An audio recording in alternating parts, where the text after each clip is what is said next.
വരികയാണ്. വയനാട്ടിൽ ഉരുൾപൊട്ടൽ ദുരന്തത്തിൽ കാണാതായവർക്ക് വേണ്ടിയുള്ള ജനകീയ തെരച്ചിൽ ഇന്നും തുടരും. മുണ്ടക്കൈ, ചൂരൽമല ഉൾപ്പെടെയുള്ള 6 സോണുകൾ കേന്ദ്രീകരിച്ചായിരിക്കും ഇന്നത്തെ തെരച്ചിൽ നടക്കുക. ക്യാമ്പുകളിൽ നിന്ന് സന്നദ്ധരായ തെരച്ചിലിന് ഉൾപ്പെടുത്തിയിട്ടുണ്ട്. 126 പേരെയാണ് ഇനി കണ്ടെത്താനുള്ളത്. ഞാൻ കൂടുതൽ വിശേഷങ്ങൾ പറയുന്നില്ല. എൻ്റെ സീനിയർ റിപ്പോർട്ടർ അഭിജിത ഇപ്പോൾ ടെലിഫോൺ ലൈനിൽ തയ്യാറായി നിൽക്കുന്നുണ്ട്. Abhijitha, good morning. നമുക്ക് എങ്ങനെയാണ് വയനാട്ടിലെ ഇന്നത്തെ തെരച്ചിൽ, ആ ജനകീയ തെരച്ചിൽ നമുക്ക് എങ്ങനെയെന്ന് കൊടുക്കാൻ പറ്റും? അഭിജിത പറഞ്ഞോളൂ. വയനാട്ടിലെ ഇന്നും ജനകീയ തിരച്ചിൽ തുടരാൻ തന്നെയാണ് തീരുമാനിച്ചിരിക്കുന്നത്. കാരണം 126 പേരെ കണ്ടെത്താനുണ്ട് എന്ന റിപ്പോർട്ടിന്റെ അടിസ്ഥാനത്തിലാണ് ഇന്നും ജനകീയ തിരച്ചിൽ തുടരുന്നത്. കാരണം അവിടുത്തെ ജനങ്ങൾക്കാണ് ആ പ്രദേശം എങ്ങനെയായിരുന്നു എന്നുള്ളത് അറിയാൻ സാധിക്കുന്നത് ആ ജനങ്ങൾക്കാണ്. അപ്പം ആ ജനങ്ങളെ വെച്ചാണ് ഇപ്പോൾ പ്രദേശത്ത് തിരച്ചിൽ നടത്തുന്നത്. കഴിഞ്ഞ ദിവസങ്ങളിൽ മൃതദേഹങ്ങൾ ലഭിച്ചിരുന്നു. എന്നിരുന്നാലും ഈ ജനകീയ തിരച്ചിൽ ഇനിയും കണ്ടെത്താനുള്ളവരെ കണ്ടെത്താൻ സാധിക്കും എന്ന ഒരു പ്രതീക്ഷ നൽകുന്നതാണ്. കാരണം അർജുൻ്റെ കേസ് തന്നെ അറിയാം. ആളെവിടെ പോയി, എന്താണ് സ്ഥിതി എന്നൊന്നും നമുക്ക് അറിയാൻ പറ്റാത്ത ഒരു അവസ്ഥയാണ്. അപ്പം ആ ഒരു സാഹചര്യത്തിൽ ഇനിയും കണ്ടെത്താനുള്ള ഒരു കുടുംബത്തിന്റെ വിഷമം, അതായത് അത്തരം ആ ഒരു കേരളം ഒന്നിക്കുന്ന അല്ലെങ്കിൽ ആ ഒരു മറ്റ് സമയങ്ങളിലൊക്കെ ജാതി മതം പറഞ്ഞ് തമ്മിൽ തല്ലുമ്പോൾ പോലും ഇത്തരം ദുരന്തത്തിൽ മലയാളികളുടെ ആ ഒരു ഒത്തൊരുമ, അത് എല്ലാവരും എടുത്തു പറയുന്ന ഒരു കാര്യമാണ്. അത് പത്രങ്ങളിൽ വന്നിട്ടുണ്ടോ എന്ന് ഞാൻ ശ്രദ്ധിച്ചിട്ടില്ല. അതേസമയത്ത് എല്ലാവരുടെയും സ്വാഭാവികമായിട്ട് പറയുന്ന തീർച്ചയായും അഭിജിത, ഞാനൊന്ന് അഭിജിതയിലേക്ക് തിരിച്ചു വരാം, തുടരുക. അപ്പം നമ്മൾ മോദി വന്നൊരു വാർത്ത നമ്മൾ ഇന്ന് ബ്രേക്ക് ചെയ്തത് അഭിജിത കണ്ടല്ലോ വാർത്താ പ്രഭാതത്തിൽ. അപ്പം നമ്മൾ മോദി വന്ന കാര്യം നമ്മൾ പ്രത്യേകിച്ച് എടുത്ത് പറഞ്ഞു. ദേവദൂതനെ പോലെ മോദി എത്തിയെന്ന അഭിജിതക്ക് എന്ത് തോന്നുന്നു? കാരണം ആ വാർത്ത ഇന്നലെ സ്റ്റഡി ചെയ്തിട്ട് അത് റിപ്പോർട്ട് ചെയ്യുന്ന മുൻനിരയിൽ അഭിജിത ഉണ്ടായിരുന്നു. ഇന്നലെ ഡെസ്കിൽ അഭിജിത വളരെ സജീവമായിട്ട് പങ്കെടുത്തലാണ്.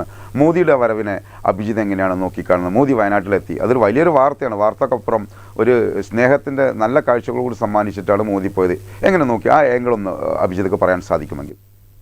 ഏറെ പ്രതീക്ഷ തന്നെയാണ് ജനങ്ങൾക്ക് നൽകുന്നത്. കാരണം ആ ജനങ്ങൾ, വയനാട്ടിലെ ആളുകൾ പോലും വിചാരിച്ചിട്ടുണ്ടാവില്ല ഒരു പ്രധാനമന്ത്രിയെ ഇത്ര അടുത്ത് കാണാൻ സാധിക്കും. ഒരു പക്ഷേ നല്ല സമയത്തല്ല, അവരുടെ മാനസികമായിട്ട് അവർ തളർന്നിരിക്കുമ്പോൾ പോലും ഇത്തരം ആളുകൾ വരുന്നത്, അതായത് ഒരു പ്രധാനമന്ത്രിയാണ്, രാജ്യം ഭരിക്കുന്ന ഒരു പ്രധാനമന്ത്രി വന്ന് സാന്ത്വനിപ്പിക്കുന്ന ഒരു അവസ്ഥ, ദുരന്തമുഖങ്ങൾ നേരിൽ കാണുന്നു. ആ ഒരു ദുരന്തം അദ്ദേഹം കണ്ടറിയുകയാണ്, അല്ലാതെ കേട്ടറിവോ കാര്യങ്ങളോ ഒന്നുമല്ല. നമ്മുടെ മുഖ്യമന്ത്രിയുടെ കൂടെ വന്ന് ആ കാര്യങ്ങൾ സന്ദർശിക്കുന്നു. ഇനിയുള്ളത് 2000 പാക്കേജ്, അതായത് കേരളം ആവശ്യപ്പെടുന്ന ആ ഒരു കാര്യമാണ്. അത് ഇനി എത്രത്തോളം പ്രായോഗികമാകും എന്നുള്ളത് ഇനി നമുക്ക് വരുന്ന ദിവസങ്ങളിലെ ഇനി വ്യക്തമാകാൻ സാധിക്കും.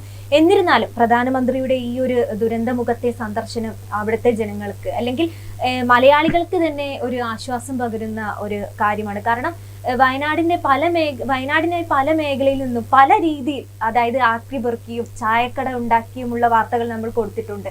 കാരണം ജോലി എടുത്ത് പണം കണ്ടെത്താൻ കഴിയാത്ത ആളുകൾ ഇത്തരം കാര്യങ്ങൾ, അതായത് വീട്ടിൽ നിന്ന് പലഹാരങ്ങൾ ഉണ്ടാക്കി വിറ്റിട്ടുള്ള പൈസ കൊടുത്തിട്ടാണ് അങ്ങനെ വയനാടിനായിട്ടുള്ള ഒരു കൈകോർക്കൽ ഉണ്ടാകുന്നത്.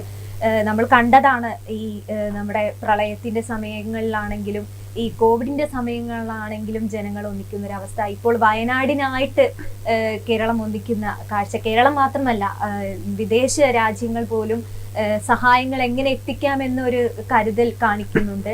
ഏറെ പ്രതീക്ഷ തന്നെയാണ് മോദിയുടെ വരവ്. ഇനി നമുക്ക് എങ്ങനെയുള്ളത്, ഇനി എന്താണ് എന്നുള്ളത് നമുക്ക് വരും ദിവസങ്ങളിൽ കാണാൻ രാജേഷ്. തീർച്ചയായും അഭിജിത വളരെ കൃത്യമായി തന്നെ ആ ഒരു വാർത്താപ്രഭാതത്തെ വളരെ കൃത്യമായി സജീവമാക്കി. കാരണം മോദിയുടെ വരവിനൊപ്പം തന്നെ ഈ ആളുകൾ വയനാട് ജില്ലയെ ചേർത്ത് പിടിക്കാൻ കാണിക്കുന്ന ഉത്സാഹം, കാരണം പലഹാരം വിറ്റും ആക്രിപെറുക്കിയും സ്വന്തം കമ്മൽ ഊരിക്കൊടുത്തും വളയും മോതിരവും ഊരിക്കൊടുത്തും തൻ്റെ സ്വത്തുക്കൾ പോയാലും വേണ്ടിയുള്ള സഹജീവികളെ സഹായിക്കുക എന്ന സന്നദ്ധമായ ആ മനുഷ്യത്വം നിറഞ്ഞ ആ മനസ്സുകൂടി ആ 2 വരി വാക്കിൽ അഭിജിത വ്യക്തമാക്കിയിരിക്കുന്നു. ഏതായാലും മറ്റു വാർത്തകൾ നമുക്ക് പോകേണ്ടതുണ്ട്.